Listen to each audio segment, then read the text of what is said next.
ఓం మహాగణాధిపతయే నమః. ఓం గురుభ్యో నమః. ఓం శ్రీమాత్రే నమః. అరుణాం కరుణాతరంగితాక్షీం ధృతపాశాంకుశపుష్పబాణచాపాం అనిమాదిభిరావృతాం మయూకైః అహమిత్యేవ విభావయే భవానీం. శ్రీమాత్రే నమః.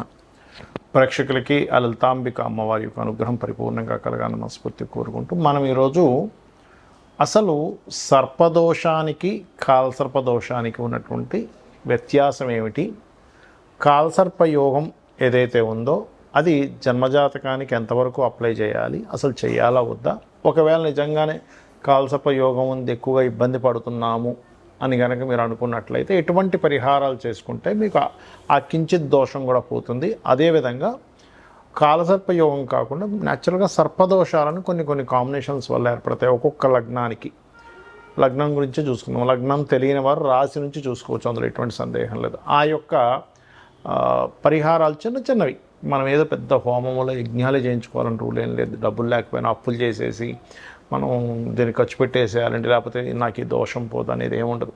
ఇది కలియుగము.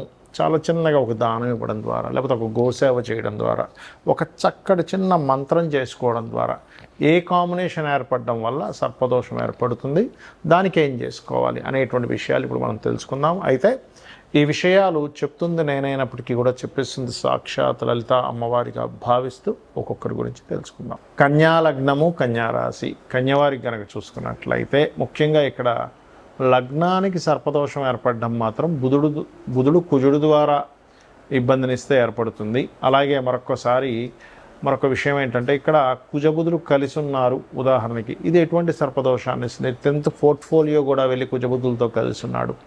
అప్పుడు ఉద్యోగంలో గొడవలు ఎక్కువగా అవుతుంటాయి. ఉద్యోగంలో వాదోపవాదాలు, చిన్న విషయాన్ని కూడా వాళ్ళు ఏదో ఒక కంప్లైంట్ ఇస్తూ తద్వారా కొంతవరకు గొడవ రావడం ఇటువంటివి జరుగుతూ ఉంటాయి.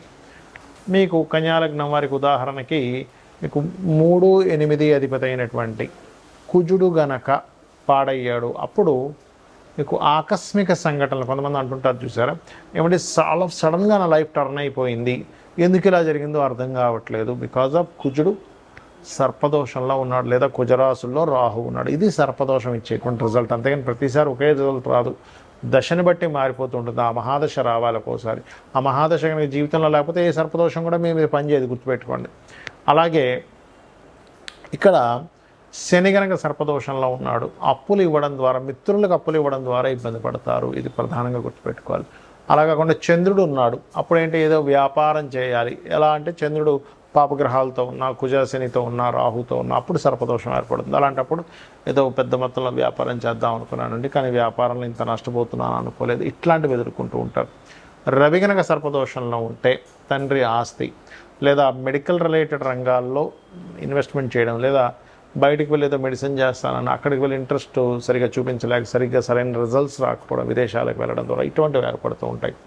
కాకపోతే ఇక్కడ ఏంటంటే మీకు ఏ గ్రహాల ద్వారా సర్పదోషం ఏర్పడింది, ఆ మహాదశ వచ్చిందా లేదా, పర్టికులర్గా మీరు వెంకటేశ్వర స్వామి నామాన్ని చేయడము, సర్పశాంతి అంటూ ఉంటారు. అంటే సర్పదోషాలు ఏర్పడినటువంటి గ్రహాలకు సంబంధించిన ఆ గ్రహాల దగ్గర దీపారాధన చేయడము, మరియు గరుడు పురాణం చదువుకోవడము, ఇవి చేయడం ద్వారా మీకు సర్పశాంతి మరియు సర్పదోష నివారణ జరుగుతుంది.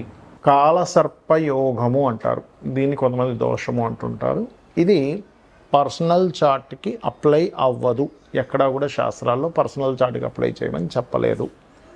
ఇది కేవలం మైథుని జ్యోతిష్యం. ఇప్పుడు చూడండి, మనకి రకరకాల విపత్తులు జరుగుతున్నాయి, యుద్ధాలని, లేకపోతే మనకి బాంబు పేలుళ్ళని, అటాక్స్ అని, లేకపోతే ప్రమాదాలు, విమాన ప్రమాదాలని, సునామీలని, ఇట్లాంటి వాటికి కాలసర్పయోగం ఉంటుంది. అందుకే చూడండి, ఇప్పుడు మనకి కుంభంలో రాహు ఉన్నాడు, సింహంలో కేతు ఉండగా గ్రహాలన్నీ ఒకవైపు వచ్చేసాయి.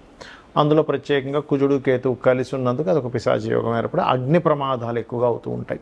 ఈ కుజుడు జూలై 28వ తేదీ వరకు ఉన్నప్పుడు అగ్ని ప్రమాదాలు ఒక 1 month నుంచి స్టార్ట్ అవుతాయి. అందుకే అగ్ని మూలకంగానే దగ్ధం అవడం జరుగుతూ ఉంటుంది. రైట్. అయితే ఇక్కడ మరి కొంతమందికి మేము కాలసర్పయోగం ఉన్నప్పుడు మేము చాలా ఇబ్బంది పడుతున్నామని అంటూ ఉంటారు. అది ఎలా అంటే, ఇప్పుడు చిన్న ఎగ్జాంపుల్ చెప్తా చూడండి. ఇప్పుడు మీరు ఒక 2-3 ఐటమ్స్ తిన్నారు, అందులో ఒకటి చక్కగా మీకు ఇష్టం ఉన్న కూర ఒకటి తిన్నారు, లేకపోతే ఇంకోటి ఏదో కూల్ డ్రింక్ తాగారు, లేకపోతే ఫలానా ఇంకోటి ఏదో తీసుకున్నారు. అప్పుడు మనం దేనివల్ల ఎఫెక్ట్ వచ్చింది అంటే డాక్టర్ కరెక్ట్గా తెలుస్తుంది, లేదంటే మీకు ఈ ఫుడ్ పడకపోవడం వల్ల అయింది, అంతేగా నీరు వల్ల కాదు, లేదా నీరు వల్ల అయింది ఫుడ్ వల్ల కాదు. అర్థమైందండి? కాబట్టి ఏంటంటే ఇది దాన్ని కరెక్ట్గా చూడగలగాలి. మీకు మహాదశ యోగించకపోవడం వల్ల, లేకపోతే ధనాధిపతి బాగోకపోవడం వల్ల, లేకపోతే నడుస్తున్న మహాదశతో పాటు అంతర్దశలో ఏదైనా ప్రాబ్లం ఉండడం వల్ల అనేది చూసుకోవాలి. అది స్ట్రక్కింగ్ యోగాలు కొన్ని ఉంటాయి.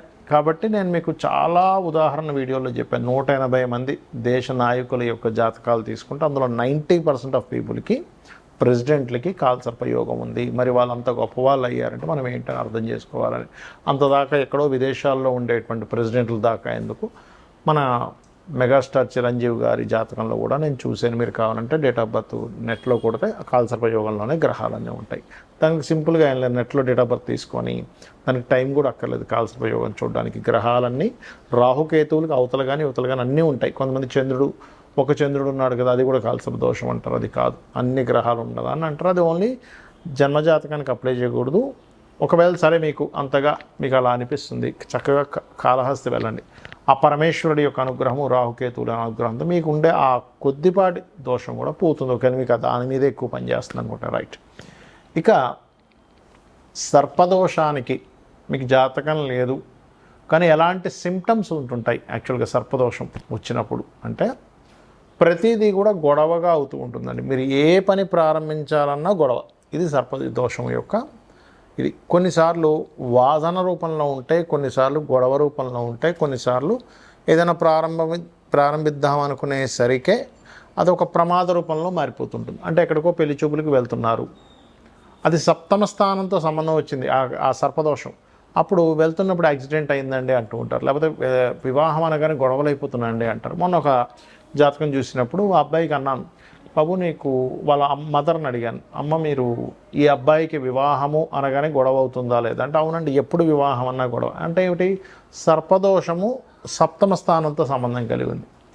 ఇంకొక జాతకానికి నేను చూసినప్పుడు వాళ్ళ అమ్మాయిని స్కూల్కి పంపిద్దామంటే ఎప్పుడు ఏడుస్తూనే వెళ్ళేది, ఏది ఒక ఏజ్ వచ్చే వరకు కూడా. ఎందుకు అలాగంటే సర్పదోషం చతుర్థ భావానికి కనెక్ట్ అయింది. ఇంకొక జాతకుడికి అదే చతుర్థ భావానికి కనెక్ట్ అయినప్పుడు ఆ జాతకుడు ఎటువంటి ప్రాపర్టీ కొన్నా అదేదో ఒక లిటిగేషను, గొడవలు, ఆగిపోవడము. అంటే ఏమిటి, మీకు సర్పదోషంలో ఉండే కాంబినేషన్స్లో పర్టికులర్గా కుజుడు శని, కుజుడు రాహు, రవి రాహు. ఇప్పుడు రవి రాహు ద్వారా వచ్చిందనుకోండి, గవర్నమెంట్ ఏదో ఒక జీవో తెస్తుంది, లేకపోతే గవర్నమెంట్ పెట్టినటువంటి రూల్ వల్ల కొంతమంది నష్టపోతూ ఉంటారు. అలాగే కుజుడు బుధుడు, అలాంటప్పుడు ఏంటి, ఏదైనా విద్యా సంబంధించిన విషయంలో సరిగ్గా వెళ్ళలేకపోవడము, లేనట్లయితే వీళ్ళకి అనవసరమైనటువంటి వాగ్వివాదాల వల్ల రావాల్సినటువంటి కొన్ని ఆపర్చునిటీస్ పోగొట్టుకోవడం. అంటే మీ జాతకంలో కుజుడు బుధుడు ఉన్నారంటే మీరు ఎక్కువ వాదించకూడదు, అంటే ఆ దోషం ఆ రూపంలో వస్తుంది. కుజుడు శని ఉంటే ఎక్కువ ఫైట్ చేయడం వల్ల మీరు అనవసరంగా, అంటే ఫైట్ చేయడం తప్పని కాదు, ఈ కుజుడు శనిలో మంచి కాంబినేషన్ కూడా ఉంది. అంటే ఇంత శక్తివంతంగా వీళ్ళు పనిచేయగలుగుతారు, నిరంతరం పనిచేసేటువంటి శక్తి ఉంటుంది ఇక్కడ. మంచి వాగ్దాటిస్తుంది కుజుడు బుధుడికి. కాకపోతే ఏంటి, ఎక్కడ వాదించాలో, ఇప్పుడు లాయర్లకి మంచిదే అది వాదించడానికి, లేదా ఒక విషయం వచ్చినప్పుడు నలుగురిలో నిలబడి మాట్లాడడానికి చాలా మంచిదే, కానీ ప్రతి దగ్గర అది అప్లై చేయకూడదు. రవి రాహు ఉన్నప్పుడు ఏంటంటే కొంచెం తొందరగా సోషల్గా వెళ్ళగలుగుతారు, కానీ ఒక్కొక్కసారి మీ గొప్ప మీరే చెప్పేసుకుంటున్నారనే బ్యాడ్ ఇది ఇస్తుంది అక్కడ. శుక్రకేతు, అది కూడా ఒక రకమైన సర్పదోషం. అదేమవుతుంది అంటే, మీకు వివాహ సంబంధించినటువంటి విషయాలలో వివాహం వద్దనో, లేకపోతే స్త్రీల మూలంగా ఇబ్బంది రావడం, ఆ రకంగా వస్తుంది సర్పదోషం. దాన్ని ఒక రకంగా చెప్పాలంటే మనకి స్త్రీ శాపం అని కూడా అంటుంటారు. అది 6వ స్థానంలో ఉంటే ఇంకా ఎక్కువగా పనిచేస్తుంది. సో ఇక్కడ ఏంటంటే లగ్నం నుంచి అది ఎన్నో భావంలో ఉంది. పాయింట్ నెంబర్ 1, సిమ్టమ్స్ ఏమిటి. ఇప్పుడు రవిరాహు కాంబినేషన్ ఉంది, ఎక్కువగా మిస్క్యారేజ్ అవ్వడము, సంతానం గురించి దిగులు ఉండడం, ఇట్లా ఇస్తూ ఉంటుంది. ప్రతిసారి మీ మీదే చూపించాలని రూల్ లేదు. ఒక్కొక్కసారి మీ మీద కాకపోతే మీ కుటుంబ సభ్యుల మీద, లేకపోతే మీ సిబ్లింగ్స్ వల్ల ఇబ్బంది, లేనట్లయితే మీరు ఏదైనా ప్రాపర్టీ కొనడం వల్ల, లేదా మీ సంతాన సంబంధించిన విషయంలో ఇందాక రవిరాహు అన్నట్టుగా, లేదా అప్పులు చేయడం వల్ల కుజబుధులు ఉన్నట్టుగా, లేదా బుధగ్రహం పాడై సర్పదోషంలో ఉండడం వల్ల, లేదా కొన్నిసార్లు సప్తమ స్థాన సంబంధం ఏర్పడినప్పుడు వివాహం అయ్యే విషయమే స్ట్రెస్గా, ఇలా ఒక్కొక్క దాని మీద ఉంటుంది. కొన్నిసార్లు యాన్స్ట్రస్ ప్రాపర్టీ, కొన్నిసార్లు తండ్రితో ఉండేటువంటి గొడవలు. మనం చాలాసార్లు చెప్పాం, మేన లగ్నానికి తండ్రే వాళ్ళ యొక్క లైఫ్ ఇది అవుతుంది. అలా ఏంటంటే దీనికి చాలా సింపుల్గా మీరు కుజ ప్లస్ ఏ గ్రహం కనెక్ట్ అయింది, సర్పదోషం ఏ గ్రహాల ద్వారా వచ్చిందో ఆ గ్రహాలకు దీపారాధన చేయడము, సర్పసూక్తము వినడము, మరియు గరుడ పురాణము చదవడం ద్వారా కూడా మీరు ఆ యొక్క దోషాన్ని తొలగించుకోవచ్చు.